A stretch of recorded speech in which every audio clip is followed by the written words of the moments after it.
ಚಿತ್ರದುರ್ಗ ನಗರದ ಕೈಗಾರಿಕಾ ಪ್ರದೇಶದಲ್ಲಿರುವ ಖಾದಿ ಮತ್ತು ಗ್ರಾಮೋದ್ಯೋಗ ಕೈಗಾರಿಕೆ ಆಯೋಗದ ಕೇಂದ್ರೀಯ ಸಿಲ್ವರ್ ಪ್ಲಾಂಟ್ನಲ್ಲಿ ಅಗ್ನಿ ಸುರಕ್ಷತಾ ಪ್ರಾತ್ಯಕ್ಷಿಕೆ ಹಾಗೂ ಅಣುಕು ಪ್ರದರ್ಶನ ಯಶಸ್ವಿಯಾಗಿ ನಡೆಯಿತು.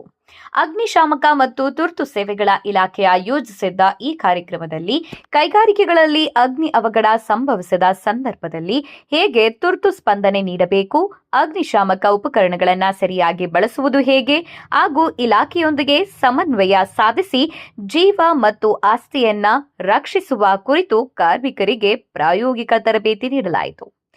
ಇದೇ ವೇಳೆ ಅಗ್ನಿ ದುರಂತದಲ್ಲಿ ಗಾಯಗೊಂಡವರನ್ನ ಸುರಕ್ಷಿತವಾಗಿ ರಕ್ಷಿಸುವ ವಿಧಾನ, ಪ್ರಥಮ ಚಿಕಿತ್ಸೆ ನೀಡುವ ಕ್ರಮಗಳ ಕುರಿತು ಅಗ್ನಿಶಾಮಕ ಮತ್ತು ತುರ್ತು ಸೇವೆಗಳ ಇಲಾಖೆ, ಎಸ್ಡಿಆರ್ಎಫ್ ಹಾಗೂ ಆರೋಗ್ಯ ಇಲಾಖೆಯ ಸಹಯೋಗದಲ್ಲಿ ಅಣುಕು ಪ್ರದರ್ಶನ ನಡೆಸಿ ಜಾಗೃತಿ ಮೂಡಿಸಲಾಯಿತು.